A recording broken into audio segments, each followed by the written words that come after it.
in Uganda, and we're talking coffee here, one of my favorite subjects. We were on chocolate yesterday, so let's move on to an accompanying, uh, uh, wonderful delight, and that is coffee. We're speaking to Meridah Nandudu.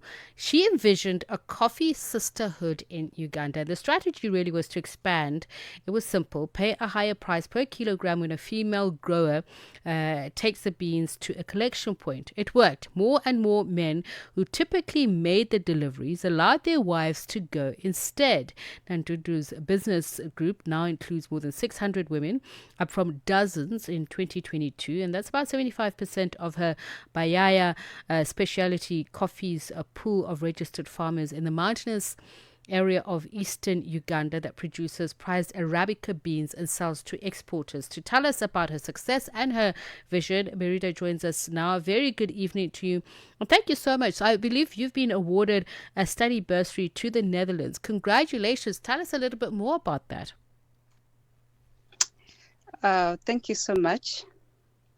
I'm very excited to be on this program this evening. Again, my name is Meridah. I'm the founder of Bayer Specialty Coffee Limited, and the youngest best farmer in Uganda 2024. As we talk right now, we are on a study trip in the Netherlands, and it's been so exciting, and there's a lot of learning, networking, and there's a lot that we are carrying back to Uganda to improve on our businesses, especially aligned with the innovations, new technologies, and then also partnerships. So, how did you get into coffee growing, and for you to even come up with this idea of putting women at the center of this growth strategy for coffee and Uganda as a country? I grew up I was born on a coffee farm, raised in a coffee family. My parents are coffee farmers. And as a child, grew up going on a farm with a mother. And that's how I was able to learn coffee farming and then also coffee as a business. My tuition at campus was paid through coffee sales. And after campus is when I got back to my community, having witnessed the gender-based violence issues, and then also domestic violence within the neighborhood, within some of the closest relatives. I thought it as a way of changing the life of a woman in the community.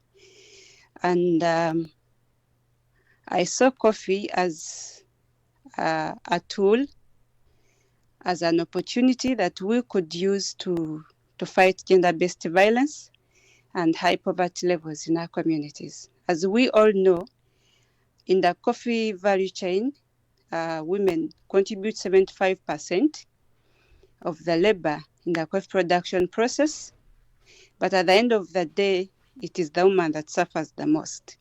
Our fathers come at a point when the coffee is ready for selling, and that's when they come and pick the coffee, go and sell it.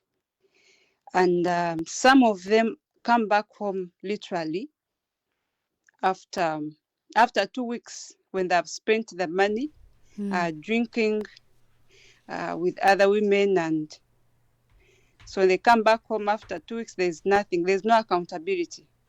So, Meridah, I'm curious, the picture that you've painted, how then were you able to say to men that pay a higher price per kilogram when a female grower takes it to the collection point? How were you able to convince them that this was something that was not only going to add value but grow the industry and actually put more money back into their pockets?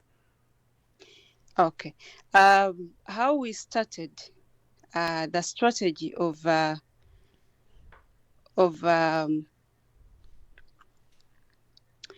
of involving the men, of involving the men in the Yes, in this coffee value. plan. Mm-hmm.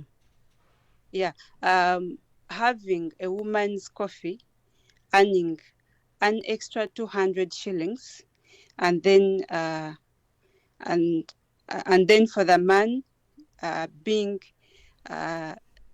coming without any additional fee is something that we thought about on as a strategy of involving of the men fronting their women in the coffee value chain, in the coffee farms, in the coffee businesses. And it has worked for us in a way that in the earlier stages, we literally had to do sensitization to the men, but then we also had to do mindset change. Like here, look, if a woman, your wife brought coffee uh, to the buying center and then she's earning an extra 200 shilling, it's not going to the wife, but at the end of the day, it's coming back to your family. So we saw this working in a way that as the woman brings coffee, eventually she's being escorted by the husband.